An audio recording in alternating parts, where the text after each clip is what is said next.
मथुरा की हालत यह है कि रिलेटिवली आज अ, कोई घटना नहीं घटी है, लेकिन जो लोगों से बातचीत करके चीज़ें समझ में आ रही हैं वो ये कि गांव में, शहर के दूसरे इलाकों में सीधे सीधे जो लोग कोरोना वायरस से प्रभावित हो सकते हैं, इसकी संभावना हो सकती है, इसकी शिकायत अगर पुलिस को कहीं से मिलती है तो सीधे उनको पुलिस अपने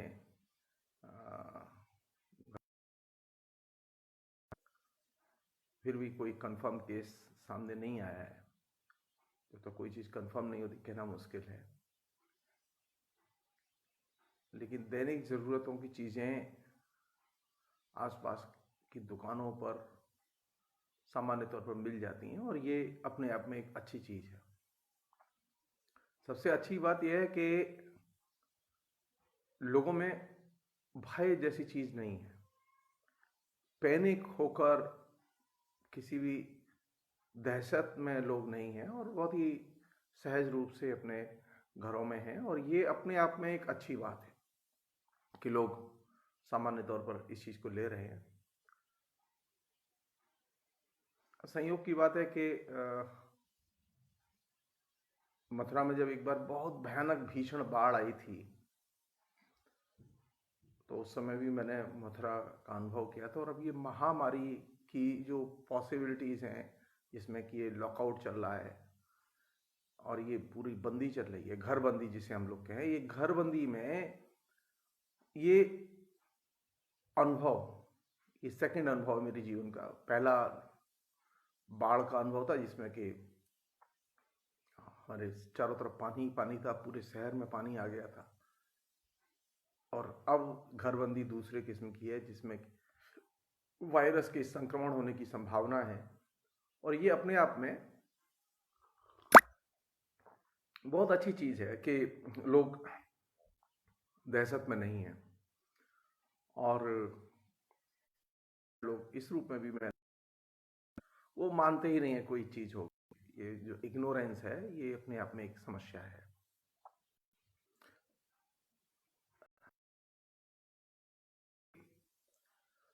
विभिन्न राजनीतिक दलों की सहायता कार्य से जुड़ी हुई वो दिखाई नहीं देती। कि मेयर को आज सुबह एक एसएमएस किया, मेरे इलाके में एक समस्या थी, मैंने उसको लेके एसएमएस किया और मेरे पास उस एसएमएस का कोई जवाब नहीं आया। और समस्या बिल्कुल एसेंशियल सर्विस से जुड़ी हुई थी, यानी के कई घरों में जो सब है उसमें कोई प्रॉब्लम हुई है, पानी बंद हो गया। ये एक ऐसी चीज है कि सप्लाई लाइन के काम, जो एसेंशियल सर्विसेज हैं, उनकी जब शिकायतें आए तो योगी सरकार और जो यहाँ म्यूनिसिपैलिटी के लोग हैं वे सक्रिय रूप से इस पर, क्योंकि ये समय ऐसा नहीं है कि लोग बाहर जाएं और मदद मांगे। एक तरफ लोग घिरे हुए हैं, घरों में बंद हैं, लोगों से कहा जा रहा है कि वो लोग एकदम आइसोलेशन में रहे, किसी से मिले नहीं, तो वैसी स्थिति में वो मदद मांगने कहां भागेंगे। जो लोग भारतीय जनता पार्टी से जुड़े हुए हैं, उनके साइबर सेल से जुड़े हुए हैं, और साइबर सेल के तरफ से रोज अहरनिश प्रचार कर रहे हैं फेसबुक पर, मैं उनसे खास तौर पर कहना चाहता हूं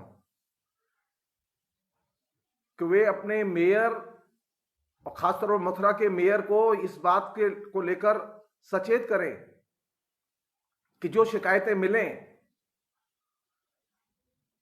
उन शिकायतों पर तुरंत अमल किया जाए, और जो एसेंशियल सर्विस से जुड़े हुए मजदूर हैं उन्हें गांवों में न रख के शहर में उनके रहने की व्यवस्था की जाए, जिससे कि सटीक समय पर हस्तक्षेप किया जा सके। कोरोना वायरस से लड़ना चाहते हैं, लेकिन लोगों को घर में बंद करके उनकी एसेंशियल सर्विस अगर किसी वजह से डिस्टर्ब हो जाए, किसी वजह से खराब हो जाए, डीलिंक हो जाए, तो उसे दुरुस्त करना सरकार की जिम्मेदारी है, म्युनिसिपैलिटी की जिम्मेदारी है। और ये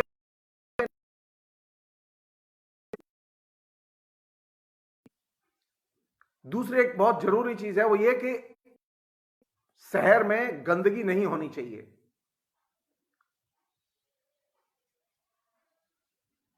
शहर के विभिन्न इलाकों में गंदगी जमा हो रही है और वो गंदगी सुबह ही हर हालत में हटनी चाहिए।